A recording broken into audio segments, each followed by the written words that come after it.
What are the rules to survive a psycho-killer movie? Some of the rules within the film are don't open the front door, don't run up the stairs instead of going out the front door, don't say, I'll be right back, and don't have sex. Those are a bunch of them. You'll die if you do any of those things. You will die. Yes. So, what was your reaction when you first read the Scream script? I loved it. You know a good script when you're reading a bunch of them and then one comes along and you can't put it down until you're finished. And I absolutely loved the characters within the film, and I loved the way it moved and that it didn't have slow moments. And I loved my character. I liked the transitions that she goes through. She goes from being a very vulnerable person to being a very strong person. Would you say that the character of Sydney is looking a little bit like the character in Party of Five? You know, she goes through some similar things. I mean, she's lost a parent, like Julia has lost her parents, and she's young. And with youth comes vulnerability, and with youth comes confusion and mistakes.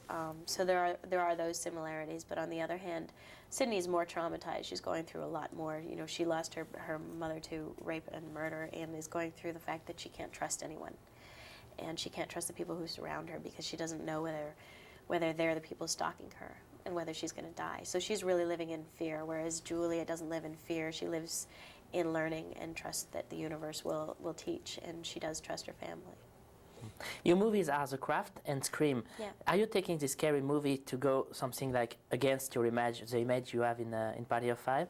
You know, it really wasn't a conscious decision to take films within this genre. They just happened to be the best scripts that came along to me within my hiatus time. You know, The Craft I loved because it was not only about cult and Wicca, but it was also about four women and what youths go through and what women go through and how they want to become strong. And Scream was just a great twist on the genre. You love the genre? Yeah, I like the genre a lot now. I never used to. I used to be one of these people who just couldn't watch horror films because I'd have nightmares for months. But now I definitely have an appreciation for them because I know what it takes to make them. And there can be good ones and there can be bad ones. It's very easy to make a horror film and scare people, but to make one that's intelligent and to have people relate to the characters and then scare them, that's a whole different thing. Did you see the Halloween's movie before doing Scream? I hadn't. Did you get inspired by Jamie Lee Curtis? I hadn't, no. I'm being compared to Jamie Lee Curtis a lot, but you know, I don't think I've actually ever seen her in a horror film. I've seen very few of them. She did a lot. Yeah, she did do a lot. And that's not really my plan. I don't hope to continue in horror films forever. I don't want to become typecast, just as I don't want to be typecast as Julia either. But there's going to be a Scream 2.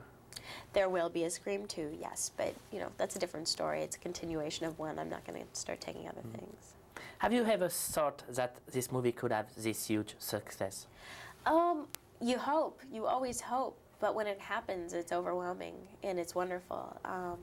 I'm shocked. I mean, not that I don't think the film is great. I think the film is fantastic, and I understand why it's doing so well, but it's always surprising when it does this well. So why is it doing so well? I think a big thing is the fact that it's not only scary, it's also very funny.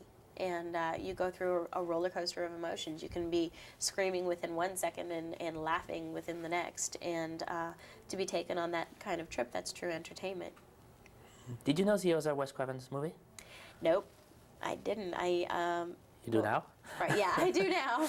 Yes, I definitely do now. And I knew of his reputation, and I knew that his films were very good. And I really based my decision on the fact that I'd heard that about him and on the fact that I really liked the script. How is it to act with Courtney Cox? Great. She's a sweetheart. She's a really wonderful person, very supportive and very down to earth, and I liked her a lot. You have some very tough sequence with her. Yeah. How did you work on that?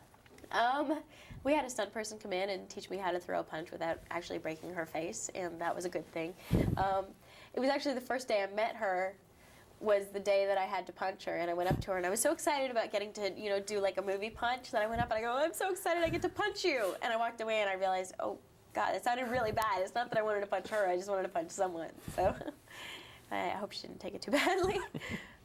There is also, you played with Skit in The Craft before. Yes, Did he change between the two movies? He hasn't changed, and that's the wonderful thing, is Skeet is doing extremely well, and he's definitely in the public eye, and he's been doing a lot of work, and there's a lot of hype about him. And it's very typical of people in Hollywood to start to believe the hype. If enough people say they're fantastic, they'll believe it whether they're actually working or not.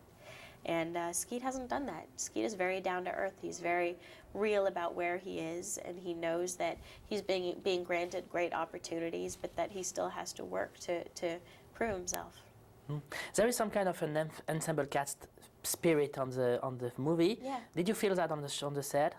On Scream, absolutely, absolutely. The interesting thing is the characters, or the people, all the entire cast were all very different from one another, very eclectic crowd, but we really hit it off, and I think a big part of that was that we were all sharing a great experience and very enthusiastic about the film and very enthusiastic about Wes and about each other, and worked really well together, so we had fun. This is a great period for you. I mean, the Scream, the success, Party of Five, the cover of TV Guide for the Valentine issue. How do you take that? Do you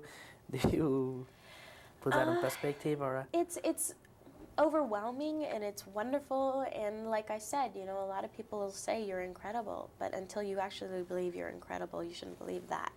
Because I don't believe that you should base any of your work on what other people are saying. You have to believe in yourself, you know, and if you start believing the hype, you might get lazy. So I think you're better off just sort of trusting your own instincts and trusting your own work. I suppose that you must receive a lot of script now. And do you think that you will stop the TV show, the TV series, to do movies? I can't. I'm contracted. And, you know, I wouldn't What if want you could? If I could, yes, I would leave. Not that I don't love the show. The show has been fantastic for me, and it's the reason I am where I am. But on the other hand, I'm at a point now where I love Julia, but I could finish with her. And I'm getting a lot of offers, and I'm getting the opportunities to play a lot of different characters, and that's, you know, initially what people want to do in the business, is be able to create different kinds of personalities and different kinds of characters and personas, and that's what I hope to do eventually. Is it possible to talk with the producer of the show to get some kind of schedule arrangement, stuff like that? You would think that it would be. They're helpful. They're very helpful. I'm going to be doing another film on the hiatus and may not be able to start back when we were supposed to. And they understand, because they know that it does the show well as well if I'm doing feature films. But on the other hand, it's different. It's not like other shows where someone could just leave or disappear, because it's Party of Five. It's the 5 characters. You know, she can't all of a sudden be Party of 4. It's not the same show. What will happen now for Scream 2? Have you already signed a contract, or? I haven't signed. It was in my first contract, and so we'll go through all that. I'm going through all that right now, negotiations and discussions, and it could be fun, though. It could be a lot of fun. Kevin's writing the second script, so I trust that it'll be good. He's a great writer. I mean, the script is great. Yeah, he's Did he work really with good. you? Did you talk with him? No, the script was written before I went in. It was finished, and there weren't really many changes. I mean, we had some changes. I had discussions with Wes and with Kevin about certain things within the script that didn't quite fit for the character. What kind of changes? Mainly just little things, little line changes, or things that I didn't feel that she would need to say or be as open about, because she is very guarded. Those kinds of changes, but not huge ones. It didn't really need it. Do you feel that Scream was kind of rejuvenate the genre?